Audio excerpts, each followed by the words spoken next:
Olá pessoal, tudo bem? Bem-vindos a mais uma correção então de história. Vamos corrigir hoje uma questão que apareceu aqui no Enem de história geral, de história mundial, que trata de um tema bastante raro, muito difícil esse tema aparecer no Enem, por isso até claro que é importante a gente ter um conhecimento legal de todas as matérias que constam no edital, e esse aqui claro que consta, mas é uma matéria assim que a gente deve sempre dar uma importância secundária. Então você que ainda tem dificuldade em outras matérias, não só de história, mas também de história, outras áreas da história, vale mais a pena se focar em outras áreas do que aqui, se eu não me engano, no histórico recente, pelo menos ali desde 2009, se eu não me engano, foram só 2 questões sobre o Egito Antigo que apareceram no Enem, tá joia? Mas vamos dar uma olhada nessa questão, que apesar, então, de não ser tão importante para a banca, é sim um período muito legal, muito interessante para a gente estudar, tá bom? Vamos dar uma olhadinha, então. Eu tinha colocado para vocês ali, deixa eu voltar aqui, as pirâmides de Gizé, lá no Egito, uma das 7 maravilhas do mundo antigo, então realmente uma construção impressionante. Elas datam hoje aí de quase 4.000 anos. Então a gente realmente está falando de uma construção bastante antiga, uma civilização muito antiga. Essa civilização, de certo modo, nós podemos dizer então que o Egito ele já começou a existir unificado já pelo menos desde 3.150 antes de Cristo, ou seja, nós estamos falando aí de mais de 5.000 anos atrás, o início dessa civilização já bem organizada. É claro que os assentamentos ali na margem do Nilo datam de bastante antes disso, mas então é uma convenção histórica datar assim esse período antigo, do Egito Antigo, com início lá mais ou menos em 3.150 a.C. Bom, vamos dar uma olhadinha então, pessoal, nessa questão que apareceu. Olha lá. O Egito é visitado anualmente por milhões de turistas de todos os quadrantes do planeta, desejosos de ver com os próprios olhos a grandiosidade do poder esculpida em pedra há milênios. As pirâmides de Gizé, as tumbas do Vale dos Reis e os numerosos templos construídos ao longo do Nilo. O que hoje se transformou em atração turística era, no passado, interpretado de forma muito diferente. Pois, então por quê que era interpretado de forma diferente? Pessoal, essa aqui eu considero uma questão bastante ruim, bastante fraca. A banca não conseguiu, com tantas coisas interessantes para perguntar sobre o Egito, ela não conseguiu elaborar uma boa questão. Vocês vão ver que, pela resposta, já vou mostrar já para vocês vão ver pela resposta que ela simplesmente reproduziu um padrão de julgamento que nós temos hoje sobre uma forma de trabalho, que não é bem verdade, não era desse modo que as coisas eram enxergadas naquela época, tá? Então você veja que a própria questão, ela diz que hoje, então nós interpretamos todos aqueles monumentos como algo turístico, mas que na época era visto de outra forma. Mas o que eles vão dizer, vocês verão pela resposta, é algo que nós consideraríamos hoje, e não que considerariam naquela época. Já vamos para a resposta já? Deixa eu falar com vocês então rapidamente aqui sobre o trabalho no Egito Antigo, inclusive para mostrar que aqui a banca, de certo modo, se ela não se equivocou, certamente ela não se esmerou por fazer uma boa questão. Bom, no Egito, grande parte da população, aliás, isso é verdade até o século XIX, nós estamos falando lá do século do 1800, somente lá no século XIX nós teremos algumas nações, na verdade no século XIX ainda, somente praticamente a Inglaterra terá a maioria da população urbana, tá pessoal? Mas o resto do mundo todo, até o século XIX, era fortemente rural, tá? Aliás, o mundo como um todo, só recentemente está fazendo a passagem aí de predominantemente rural para urbano por conta da urbanização da Ásia e da África. Bom, mas então vamos falar aqui sobre coisas mais relacionadas aqui ao nosso tema. Então os camponeses em geral no Egito eram homens livres e eram a maioria da população, mas eles poderiam ser requisitados para trabalhar em obras públicas, num regime de trabalho próximo ao regime de servidão, embora houvesse, sim, para muitos deles o salário, né? Havia uma forma de retribuição, inclusive com alimentação, tá? Então não era, o regime de escravidão não predominou no Egito. Então veja lá que havia sim escravos, eles participavam das grandes construções, mas não eram a maioria. A grande maioria era composta por homens livres, claro, que eles não tinham a opção de trabalhar ou não naquelas obras. Eles eram requisitados numa espécie de pagamento de tributo, vamos imaginar assim. Não era bem dessa forma que era visto, mas vamos dizer, eles deviam trabalho ao Estado. E o faraó podia, no seu bel prazer, de acordo com os seus interesses, ele poderia então utilizar a mão de obra desses camponeses. E foi assim que foram construídos, né, esses monumentos magníficos, como as pirâmides, são muitas, tem lá, claro, as três maiores são as pirâmides de Gizé, ali próximo nós temos também a própria Esfinge, e o Templo dos Reis, né, que a própria questão cita. Então são muitos e muitos e muitos monumentos construídos. E o que esses monumentos significavam para aquela população?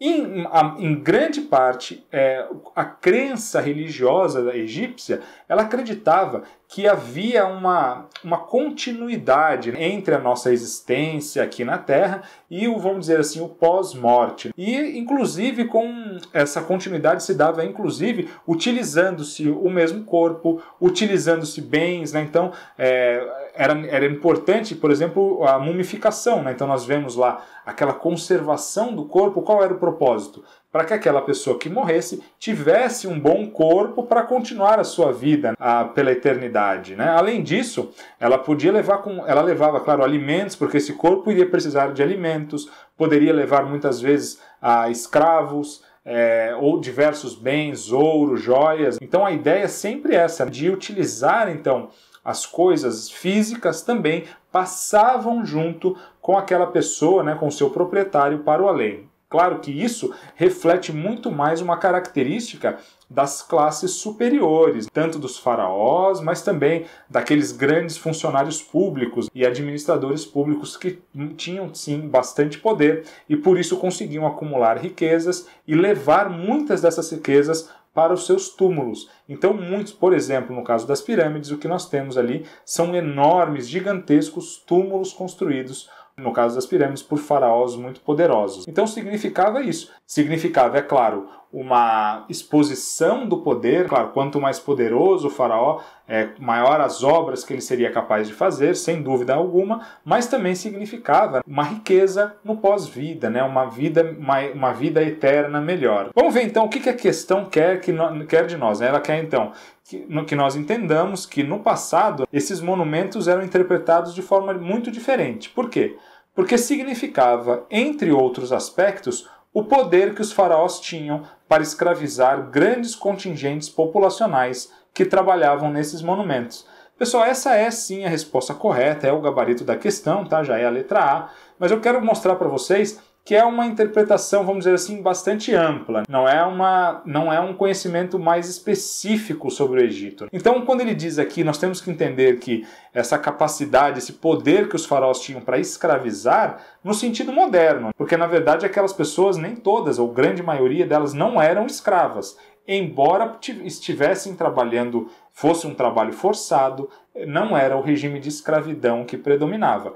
Havia sim escravos, mas não predominava o regime de escravidão, ok? Então nós temos que entender aqui de maneira bastante ampla, né, bastante leiga, a palavra escravizar. Aqui escravizar está no sentido de força, né, de requisitar trabalho forçado. Aí nós podemos então considerar que essa resposta está sim correta. Poderia ter, né, aprofundado mais, poderia ter feito uma questão um pouco mais específica, perguntando da importância que para o faraó tinha não só durante o seu reinado, de mostrar o seu poder, mas também nas crenças, né, a relação que isso tinha com as crenças dos egípcios, né? A questão não abordou essa parte. Bom, vamos dar uma olhadinha rapidinho nas outras então, né? A letra B dizia que representava para as populações do Alto Egito a possibilidade de migrar para o sul e encontrar trabalho nos canteiros faraônicos. Esses canteiros faraônicos, eles ocorreram em diversos pontos. Alguns faraós, inclusive, mudaram a própria capital do Egito. Então, não necessariamente, nem sempre as populações do Alto Egito tinham que ir para o Baixo Egito, né, para poderem tinham que migrar para o sul para poderem trabalhar nas obras. Muitas dessas obras aconteceram no próprio Alto Egito, inclusive a grande maioria delas. Nós temos lá a região próxima de Cairo, lá onde nós temos as cidades antigas de Mênfis, que eram cidades muito importantes, foram durante muito tempo capital do Egito, e eles então não havia necessidade de migrar, tá bom? Então a letra B realmente não se sustenta. A letra C significava a solução para os problemas econômicos, uma vez que os faraós sacrificavam aos deuses suas riquezas, construindo templos. Não, veja bem, pessoal, seria o contrário na realidade, né? Muitos desses templos, muitas safras, inclusive, eram enterradas junto com os faraós. Muito cereal que se imaginava que esse faraó poderia precisar no pós-vida, ok? Então, em tese, né, essas construções, elas dificultavam a vida econômica, né, de certo modo, porque eram gastos muito trabalho, muito dinheiro, né, na construção desses templos. E muitas vezes, inclusive, boa parte da colheita, que era muito importante, claro, para a subsistência da população, ela era, inclusive, não só gasta para alimentar aqueles trabalhadores, mas também depois uma parte acabava sendo enterrada junto com o morto, né? Se fosse um homem muito rico, né? Como um faraó, por exemplo, e que pudesse então sustentá-lo no pós-vida. Okay? Então nada a ver a letra C. Letra D representava a possibilidade de o faraó ordenar a sociedade, obrigando os desocupados a trabalhar em obras públicas que engrandeceram o próprio Egito. Não só os desocupados, né, pessoal? Todos os camponeses, de modo geral, podiam ser requisitados, tá? Então não é bem essa lógica, né? Letra E significava um peso para a população egípcia que condenava o luxo faraônico e a religião baseada em crenças e superstições. De certo modo, a primeira parte a gente poderia considerar correta, desculpem, né? Significava um peso para a população egípcia, sim, era um trabalho forçado para muitos deles, a grande maioria, mas não necessariamente eles condenavam esse luxo e, principalmente, não condenavam a religião baseada em crenças e superstições. A religião deles era essa, né, pessoal? A grande maioria da população acreditava nessa religião, e não somente os faraós, tá bom? Por isso, então, que nós vamos ficar aqui com a letra A, uma questão bastante fraca, né, eu admito, mas, como eu disse, esse é um tema bastante pouco cobrado, então não se preocupem tanto com ele para o Enem. Mas é claro que se aparecer aí, né, vocês tiverem uma noção do que foi esse período, pode garantir para vocês aí aquele pontinho extra que pode fazer toda a diferença, não é isso? Então é isso aí, pessoal. Muito obrigado a todos. Vejo vocês na próxima correção.